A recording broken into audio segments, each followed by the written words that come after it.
This video is brought to you by the devil and the angel on Shane's shoulders. More on that later. Welcome loons, goons, and anyone ready to swoon. I'm Sarah, and this one here is Felino. And I love to talk about TV and movies and all things romance, so that is what we're doing here. And we are on a bit of like a heated rivalry obsession train here, so we are going scene by scene to dissect and discuss and analyze everything. If you're unfamiliar with Heated Rivalry, it follows Shane Hollander and Ilya Rozanov through their hockey careers, where they are rivals on the ice but secretly falling in love off it. In this video here, we're taking a little look into Shane's life outside of the hockey and also getting like a little bit of an insight into his family dynamics with his parents, David and Yuna, as we're looking at the lunch scene here in episode 1. A bit of a shorter scene, I suppose you can say, and it doesn't, have any romance or spice. But there still is like a lot of lovely moments in this here. A lot of great acting, a lot of great lines. And also, as I'm saying, we're getting like a little bit of a look into Shane's, life and family dynamics and some more insights into kind of like the pressure that he has under and the expectations that is set up for him, like also through his parents, even if it's done like through love and not to like put pressure on him. If you want to catch up on the scenes until now, you can find a playlist in the description with all the yappity analysis there. And without further ado, let's get into looking a bit into Shane. This video contains spoilers for Heated Rivalry Season 1. In the previous videos, we were having a look at Shane and Ilya's like infamous first intimate meetup. Very big, very beautiful. Go check that out if you haven't yet. And we were leaving them kind of as they were partying here with Shane alone in the hotel room.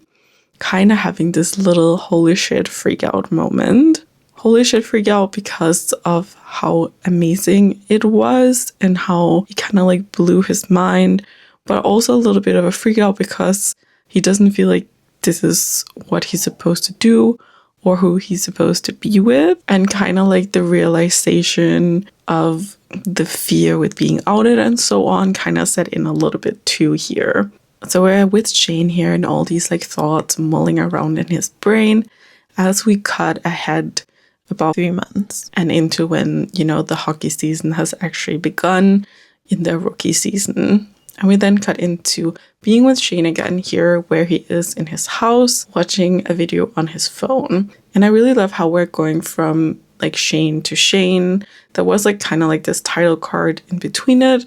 But I really love how they're doing this cutting from like one character to the same character, even like through the time jumps and things like this. So it kind of feels like we're, in the head with the character and like what is going on with them. We also saw this, for example, when we are cutting from Shane and Yuna's sponsorship deal talk and into the shower. Like we were like with Shane in his head, then cutting into Shane, focusing on his head again and like what is going on in his mind, And this we see like multiple times throughout the show. And as I said, I just really love how we're kind of like staying with the same character for a little while. So we're seeing Shane here. He is in his home. He is scrolling on the phone looking at an interview with Ilya, presumably that he had after a game or something like this. And when we got into the scene, I was like, holy shit, where is he? Is this like his parents' house or something? Like this is massive. Like absolutely insane. And obviously he's like a pro athlete, lots of money, of course, have a beautiful apartment and all of this, but I was really like, this is ginormous. Like he's like supposed to be 18, 19 or something. That's kind of crazy a little bit for a 19-year-old to have, is it not? But of course it's important that we see him here like in his home to establish where does he live and how does it look. So when we move on further in the show and it's some years down the line and we see them in the same space, and so we know like Ilya hasn't been to his apartment before that. And also just establishing kind of like Shane's domain or what you will call it. And we're cutting in here to see him like scrolling on the phone, watching an interview with Ilya, obviously obsessed with Ilya. And he kind of is, like I said, we're cutting from Shane like back in June in the hotel room to Shane here in his house looking at Ilya, and he kind of is like Ilya was on his mind as he was freaking out in the hotel room, and Ilya is still on his mind here, like very obviously on his mind. And showing that even if Shane was freaking out a bit after the time in room 1410, he hasn't been able to get Ilya off his mind. And he is watching this interview with Ilya, like after the match, but not only is it like an interview that he's watching, we can see like on the screen that it's a video. Like there is like this like play pause button. So it's not a live interview, you know, it's something, as we hear later on, presumably, possibly on YouTube, that he is watching and could also potentially rewatch and rewind and watch over and over again. And, you know, be down the rabbit hole of Ilya videos that he can watch over and over again. Like, yeah, I think he is a little bit obsessed here. In the interview, we're also seeing Ilya's kind of like cocky, playful public self that he is having when he is kind of bantering with the journalists and giving these bantery answers. For example, that he is being asked here in the interview, like if he is looking forward to beating Shane Hollander, setting up that they will be having like a game to play against each other soon. But also this is like the journalists like is setting this rivalry up, and you see how the rivalry is set up out to the public, you know, that they're like having this beef and they're kind of like, you know, they're very competitive and they want to beat each other. But Ilya is kind of like calling out the silliness a little bit in that here, I think at least, when he responds with, oh, is Shane the goalie now? Like, it's kind of a bit silly. Like, this is a team sport, right? So it's not like they're gonna go like head to head to beat each other. Like, you know, the teams would be beating one another, right? And I kind of like that Ilya is like making it a bit of like a, I don't know, joke on the journalists or something like that with this response. And we're seeing him here. The journalist asks him about these 40 goals that he has stated he was going to score in his rookie season, which I don't know like a lot about hockey, but supposedly that's like very extremely high and very extremely uncommon for a rookie player to score that many goals. And he is telling them, no, that's lie. Liar told you that. I feel like probably one of the most quoted lines. At least it's a big quoted line here. So is Liar told you that? He didn't say 40, no, he said 50 goals. Whoa. Everyone is laughing. And then Shane calls him an asshole. He's like, to himself, he's like, oh, what an asshole. But we know from Shane, like whenever he calls Ilya an asshole, it's not really mean, like a mean thing or like serious. It's more said as like an endearment and kind of is showing just he also is smiling so hard here. And I feel like it just shows how much Shane likes Ilya and this like chirpy vibe that Ilya has. So we are kind of like setting up here, like where is Shane at, like mentally here. He is still very much like obsessed and into Ilya, even if he was like freaking out after their, you know, intimate meetup. And even though they haven't spoken since then, he still is very, you know, interested in Ilya and can't like really let him go. And it's kind of also this vibe that we then bring with us when we are cutting ahead to Shane having lunch with his parents at a cafe. And I love this long shot that we're getting of Shane entering the cafe, from out in the street through the cafe to the parents' table. It gives this effect of slowing down time a bit. We aren't just dumped into it here, we're slowly walked into the scene by Shane. And we see Shane for the lunch here is also wearing his emotional support blue button-down shirt, which we see him wear like multiple times throughout the show, especially around his parents. And I saw an interview with the costume designer where she talked about how she imagined that this was a shirt that Yuna got for Shane, and that is why he wears it around her. And I just love that so much. Like, that is such a cute little character detail, and it perfectly shows how many different people and their like interpretations and thoughts about the character goes into making them come alive. Shane come in a bit late. Yuna and David, Shane's parents, is already here, and he's like apologizing for being late.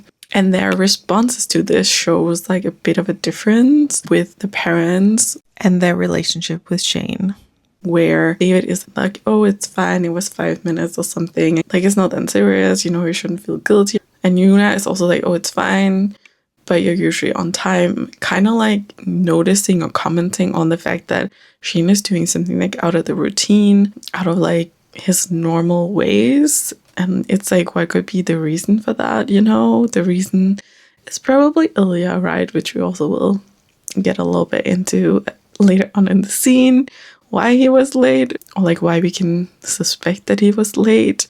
So it's kind of is like David just wants him, you know, oh, it's fine, doesn't want to make him feel guilty, but Yuna is kind of like commenting on the fact that, you know, he's like straying from his routine.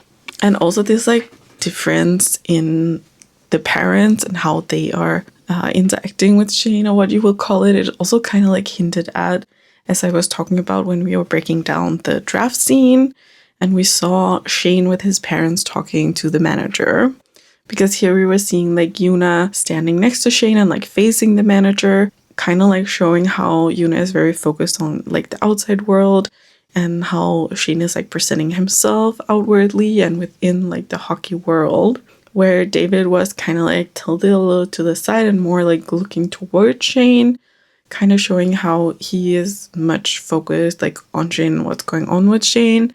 And also I think like what he does like outside of hockey, or like he wants him to also focus and have enjoyment outside of hockey. Not that Yuna doesn't want that, of course, but she's very like focused on the hockey. Also, she's very like competitive with hockey as well. Yuna and Shane kind of has like the same nature in this regard. Also, Yuna is like Shane's manager, so of course she is very focused on everything hockey, promoting Shane, and as we're seeing, also like kind of making him this like brand to like elevate his kind of like status and importance, as we also were talking about when they were having the sponsorship talk earlier in the episode, that she kind of like wants to like promote him up so that he can have like notoriety, and if there is any adversity or anything, or there is anything racist remarks or anything like this, he wouldn't just be like another hockey player, like he is Shane Hollander, right? Like she is making him into Shane Hollander, because sadly, I mean, having status also comes with having power. Power to speak out on things, power to call out behavior, power that he doesn't yet have. Yuna has also ordered for Shane. He was a little late, so they already ordered. And I think this could show either that, you know, she's a big factor in his diet and the type of diet he has. And he's also using this like in relating to hockey and being the best performer and like optimizing himself best for performing the best. It also could show that she is just like supporting of him doing this. Like she ordered, but she also is like letting him know, what did she order? Salmon, brown rice. So he doesn't need to like worry about, oh, what is it that I'm gonna have? Like, is it gonna fit in with the diet that I'm keeping to and all of that? But also the fact that Yuna already ordered for him kind of also shows her a bit impatient. Like she couldn't have waited 5 minutes or what it is. Like, come on, mom, chill. Shane is telling his parents that he is late. He got down a YouTube rabbit hole, and this is kind of like a lie that he has good to go. I do think that he was down like a YouTube rabbit hole, but I think it was like an Ilya Rozanov rabbit hole. But here he is telling his parents it was a rabbit hole about like unlikely friendships, like a tiger and a bear and a baby and a snake, like, you know, which that also for sure is like some symbolism in how Ilya and Shane also will have this unusual friendship. But Shane shouldn't worry too much about this lie, because Yuna has some exciting news. She has to share them. But David is interrupting, asking, what is YouTube? Which is kind of showing the time that we didn't all know what YouTube was. It wasn't common knowledge, you know? And again, kind of showing how David wants like Shane to focus on other things outside of hockey, because as we come to learn, the exciting news is hockey related. It's about a brand deal, and David is like I think kind of like, oh, come on, Yuna, let's just have lunch. Let's just have family time. Why should everything be about hockey? But also, it's a little bit rude how he is like interrupting her. Like, she has exciting news. She's very excited, and she probably worked very hard to get this brand deal all together. And probably it also is like exciting for Shane to know about this, right? Maybe he doesn't like care about it as much, like we saw when they were talking about the Reebok sneakers. Like, he doesn't really care to wear them all the time. But I wonder if he still likes getting these brand deals, like in a competitive way to like gain these kind of things. Isn't it also a bit of an ego boost and a way to be number one to acquire these? Even if he also is a bit, what do you call it, overflattered or something, or like he can't really take the compliment totally in, that he is amazing enough for all these brands to like collab with him. And Yuna is like reading up this email from the brand from Rolex, very big brand, to get a sponsorship deal with. And this email is very much like focusing on Shane as a role model. And this kind of shows all this pressure that he has on him to be the perfect role model, like to be the best and not stepping out of this like narrow frame of what he thinks it is to be the perfect role model. And also creating some doubt or some worry feeling of like, if he goes with his heart and like his true self to be a queer person, like how will that affect this like public persona that he has and the public image of being the perfect representation? Like, is that gonna change? Of course it shouldn't. You know, sadly that is something that is this like worry of like, is he not gonna be the perfect role model anymore? David is here also chirping up again with his Rolex on YouTube, again being like, let's not talk about hockey, you guys, let's talk about something else, let's just have nice family time. And this also kind of show the little banter, cute vibes that there is between David and Yuna, showing off like the type of relationship that they have, because Yuna is like, oh, David. And I also just love how she says this. It's just so good. Ugh. I have a lot of these little lines and little ways of saying it that just does something to my brain. I just want to repeat it and hear it over and over again. And this is one of those. And I also feel like that David is not only for Shane a way to like, you know, not only focus on hockey and all this competitiveness. I think he also is that for Yuna, and also is saying these things because he's like wanting Yuna not to deep dive into all the hockey all the time. Like, she should also have enjoyments and outside of hockey, right? I also really, really love how we are framing up this scene here with Shane on one side of the table and Yuna and David on the other one. We're cutting both like back and forth, like over the shoulders, and they're sitting here like kind of in balance. Like, you see Shane on one side and Yuna and David on the other, and they're kind of like this united front, but there still is like a balance to the frame, to how they are framed up in the shot, which is different when we see them at the lunch later on in the series, where there also is like some more imbalance like within Shane. Then we're also seeing more imbalance like at this lunch table. But here it's very much like imbalance. Shane is more in balance with his relationship to his parents. Like, he doesn't have the almost decade-long secret hanging over him yet, and how this in a way is closing himself off to his parents. And I love how we're getting these shots over the shoulder as well, like over the shoulder of Shane, over the shoulder of like Yuna and David. And it also, when I was watching this, how it's framed up here, it kind of also makes it look like Yuna and David is like the devil and the angel on Shane's shoulders, which I'm not saying who is who. Like, obviously there's pros and cons to both their like approach to Shane, but it still made me think of this, like the, you know, focus on hockey, don't focus on hockey, and like grow your skill and don't grow your skill, give it your all, don't give it your all, be yourself, don't be yourself. Like, there's both pressure in being the best in hockey and pressure in needing to also be the normal guy outside of hockey, when hockey is such a big part of him and his passion. How it's framed up, the devil and the angel on Shane's shoulders. Like, maybe not necessarily a representation of Yuna and David, but maybe also just the general concept of Shane having like the devil and the angel on his shoulder and being a bit conflicted with which path should he go, like who should he listen to in, you know, being himself and expressing himself. Probably one of my more niche symbolism tangents. So let me know what you think of this little analysis interpretation. Yuna also is not only dialed in on hockey, she also is extremely dialed in on Rozanov, Shane's competitor. And you probably have been watching all the same clips as Shane about him. And I do feel like that we're also seeing Yuna mentioning Ilya here to kind of drive up how Shane's parents, I mean, I guess Shane's mom, but like his parents as a concept, like to show how Ilya is like put up as like the competitor for Shane's parents, just like how Ilya's father was putting Shane up as a competitor and as the one to beat when we saw them talking in the hotel room earlier on. And Yuna is here asking, did you hear about Rozanov and these 50 goals he's saying he's gonna score? Like, what is up with him? He is crazy. And yes, mom, you know, we did hear about that, like probably on repeat like 5 minutes ago or something. But she's really kind of outraged about Ilya's comments about all these goals he's gonna score. And she also is asking David, do you remember this about how he said he was gonna score 40 goals?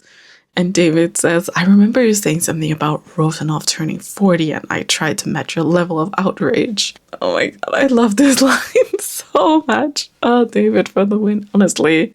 Another one of my favorite lines. Like he's so supportive, but he also is kind of like making a little bit fun of how competitive Yuna is about all this. As we're starting to talk about Ilya, we also see that the camera cutting and moving is changing up a bit. We're changing up from cutting back and forth, and now we're just focusing on Shane and like slowly moving in, getting closer and closer to Shane, and kind of like how Shane is like going in his head, and you can like imagine all the thoughts that's popping up for him with the mention of Ilya. Like he is trying so hard here not to give anything away. Like he looks a little bit nervous, like, oh shit, like I must act normal. Don't let anyone see that I have a little crush. But also he kind of cannot help to smile. Like he's trying to hide it so hard. But he's like, he like kind of giggles just at the mention of his crush. And he doesn't really care about this like competitiveness of it all. And how Yuna is outraged that Ilya would say that he would score more goals than Shane. Like, what is this? What is he doing? How dare he? And she is really trying to be supportive of Shane and not make Shane feel like, oh, he's not good enough, or like that Ilya would be better than him. I feel like that she's kind of like overthinking it maybe from her own point of view, and how, you know, a competitor of hers would like say something like that and how it would affect her. So she's trying to, you know, shield Shane a bit and be like, no, don't think about that. Like, you're so good. Like, just believe him. Like, believe him up the butt. Which is kind of like a line for the audience, I feel like. Because it's a bit much, Yuna. Even David thinks so. Yuna, like, this is much. Please. But she's like, no, I said what I said. I mean it. No one is better than Shane. Yeah, I don't know. I kind of love Yuna here and David here. And also Shane here, just trying to hide his like little crush and just be like, yeah, he's an asshole. I so think he's an asshole. Which, as I mentioned earlier, is basically Shane saying he loves him. It's a little bit more of a lighthearted scene that we have here. And what we will be ending on when we are cutting then forward to Shane and Ilya's first match against each other as professional hockey players. Very exciting. And I just enjoyed the scene so much here. As I said, I get a little bit more insight into Shane and his like family dynamic, how he is like with Yuna and David, and how they all like kind of work together. Like he has a really great relationship with his parents. We can see here there is like openness, and you can talk about both like more serious things and more random things. A very strong contrast to whenever we see Ilya talk with his family, with his dad and his brother, because then we just see that everything is competitive. Everything is about hockey, about being the best, about beating everyone else. There isn't like that voice of like, oh, just think about something else, enjoy your life outside of hockey. And the only thing that kind of is like with outside of hockey is like, can I have some money, please? Or not even please, just give me money. So a very big contrast here and very different in the kind of pressure that is put on Shane versus Ilya. I feel like the pressure put on Ilya is way more like deliberate, where the pressure put on Shane is kind of like a byproduct of them wanting to support him and wanting to help him be the best and gain the most that he can from hockey as well. Of course, that doesn't mean that the pressure isn't there and that the pressure isn't a norm for Shane. So a little video here for you guys today. It's still an important and a fun little analysis dive in. At least for me, I think it is fun. Hopefully you enjoyed it as well. I'm looking forward to the next one. We are gonna be looking, as I said, as their first like match against each other as pro hockey players. And then also Ilya after the match in the hotel room and having like another conversation with his brother. Again, this like showing really much the contrast between the family dynamics that our two boys have. So I hope you enjoyed it and let me know what you were thinking of this. How are you seeing like Shane's relationship with his parents? I know there is a lot of Yuna haters out there, but also a lot of Yuna lovers. Let me know what you think. I definitely like Yuna. I think that she has the best intentions and the best heart. But yeah, let me know what you think. What do you think of David? Is he being a bit rude to Yuna here? Or is he just trying to keep it chill and non-hockey intense for Shane? I would love to know what you guys are thinking and continue dissecting everything in the comments. So until next time, remember that being you is always in season. Seasons of sorrow, seasons of sorrow.